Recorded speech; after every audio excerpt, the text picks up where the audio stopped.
All right, welcome back to the channel. Shopkeeper and do-it-yourselfers out there. Today we're taking off the upper intake manifold off of a 2007 Honda Odyssey 3.5.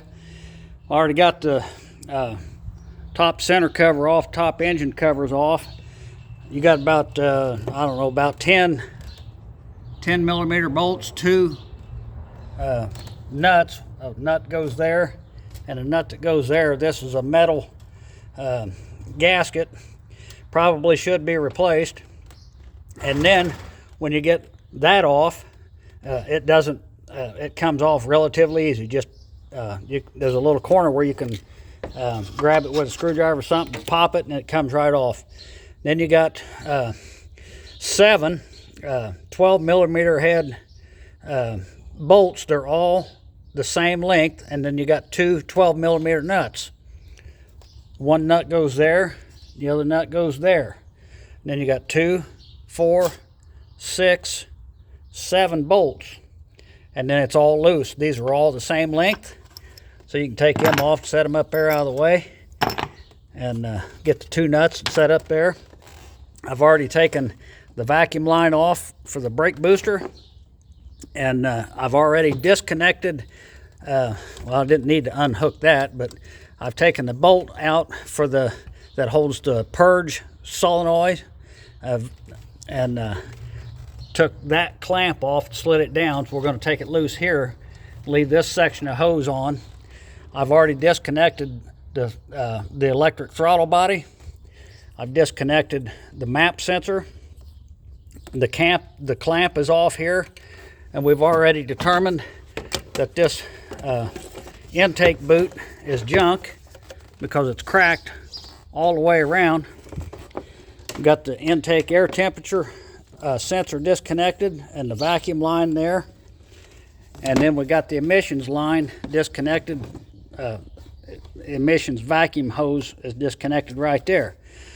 So we're ready to pull this up, and that's kind of warm. Now, there are 2 coolant lines goes in the bottom of the throttle body. They need to unhook, and I went ahead and took the intake bellow off because I'm going to have to work on that. We'll get to that later. But we got an open lower intake manifold, so we're going to take the license plate, jab a hole in where the 2 bolts go. There we go. Slip that on there. Good thing to keep a license plate handy. You can use them for all different kind of things. Anyway, you have to take that off because there's a bolt there and a bolt back here for the intake or the valve covers. And all we got to do is just push this little tab there, and that'll slide up. It's supposed to slide up. No, you pull it. You pull it. Pull it away. There you go. And take the coil connectors off, lay them up over there, and looks like maybe 6 or 7 bolts, 12 millimeter head, and the valve cover comes off. Okay, we've got the valve cover off, and I think I said those are 12 millimeter bolts, or 10. There are 4 long bolts and 1 short bolt, and the short bolt goes up high. And obviously, I mean, it's pretty obvious where they go.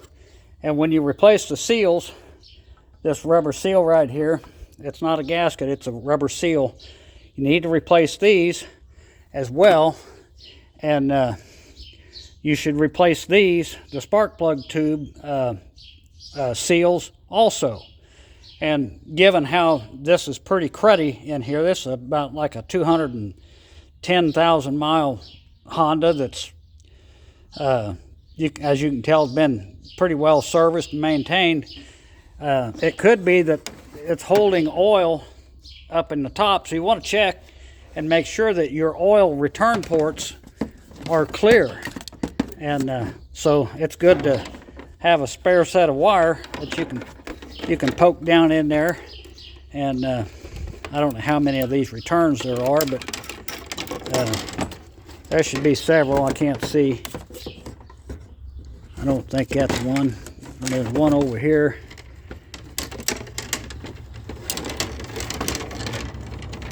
That one's clear.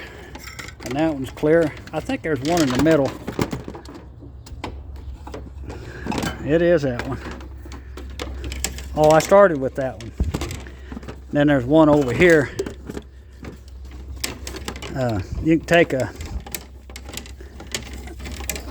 quart of oil, old oil, and pour in there and watch it disappear down into the oil pan. But this was draining okay. If it gets a bunch of that goop, you know, it starts clogging up those returns, and the oil will build up on top of the head. It'll cause it, obviously, the valves will be under oil, kind of like underwater. They'll be submerged, and it'll burn a lot of oil because your valve guide seals are not that great, and it's going to be sucking oil, and it'll be under pressure a little bit and causing it to really leak out these valve cover seals. But anyway, we're going to call this one done for the video. I'm going to clean this up real good and take this hardened, this rubber seal is hard, take it off and throw it away and replace these seals here, as well as the O-rings that, well, they're not O-rings, they're like bullet tipped seals that go on the bolts. And I don't think it comes with it. I'm still waiting on the parts. And we got a gasket down here. It's a metal, single layer metal seal there, just like the one that goes up on the top underneath this cover. And I'm going to go ahead and do what's right and leave the oil that's in it because they don't have the money for an oil change, and it's not been very long, I guess. It's only been like 12,000 miles since no, it ain't been that long.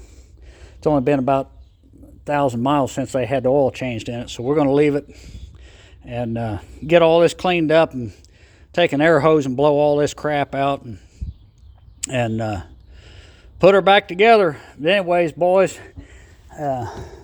keep an eye on these dadgum rubber boots.